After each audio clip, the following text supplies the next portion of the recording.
étonnant, Abdoulaye Wade, le président,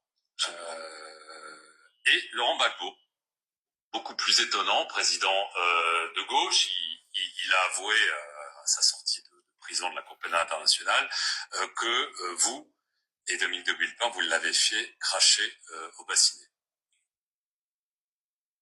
Comment ça s'est passé? Laurent Gbagbo voulait s'attirer les bonnes grâces de la France. Je lui dis, tu sais Laurent, je vais être franc avec toi.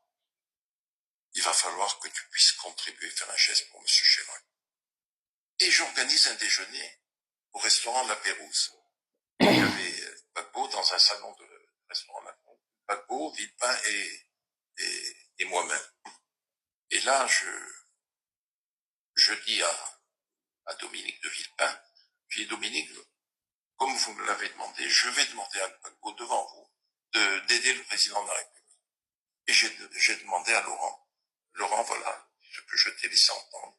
Je vais le dire devant le Dominique de Villepin. Il va falloir que tu puisses aider à l'élection présidentielle de 2002. Et Laurent de dire, je suis de la famille socialiste, je suis un ami de M. Jospin, mais Dominique, j'aiderai à hauteur de 3 millions de dollars M. Chirac. Ce qu'il a fait. Ce qu'il a fait. Est-ce que vous considérez qu'il a été trahi par Jacques Chirac, par Dominique de Villepin, par la France plus largement? Monsieur Perelman, vous m'offrez l'opportunité d'avoir ma conscience.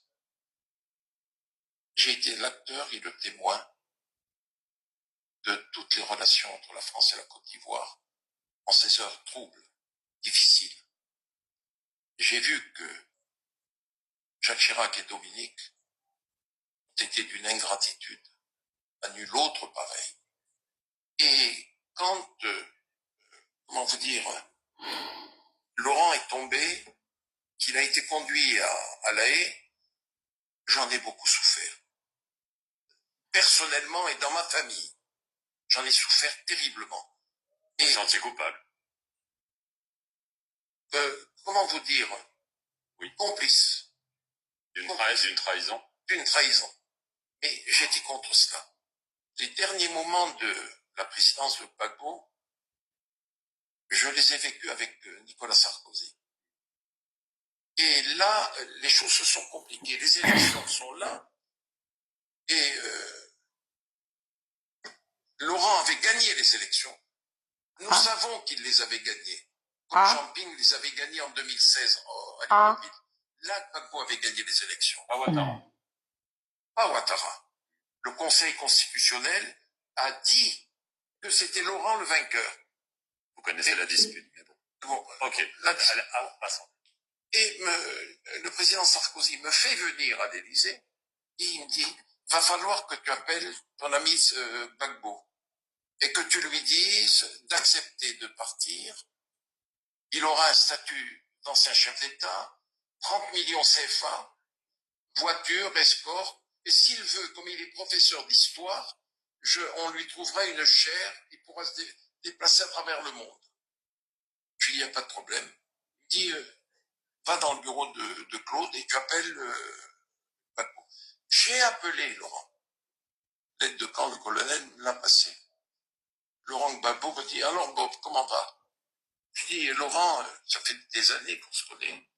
Je te passe un message du président Sarkozy. Je suis dans le bureau de Claude Guéant. Il te demande ceci, cela. Ce que je viens de dire. Il m'a dit, tu diras à ton ami Sarkozy que je serai son Mugabe. Bob, je t'ai assez entendu. Et il a raccroché. Et je suis allé dire à Sarkozy. Il me dit, alors comment ça s'est passé? Je lui dis, bon, voilà comment ça s'est passé. J'en suis malheureux. Il a bondi de son fauteuil. Il est, puisque c'est ça, je vais le vitrifier. Vitrifier. Vitrifier. Je dis, Nicolas, s'il te plaît, le Conseil constitutionnel a déclaré qu'il avait été élu. Il a dit, je vais le vitrifier, j'ai un mandat, et je vais le faire.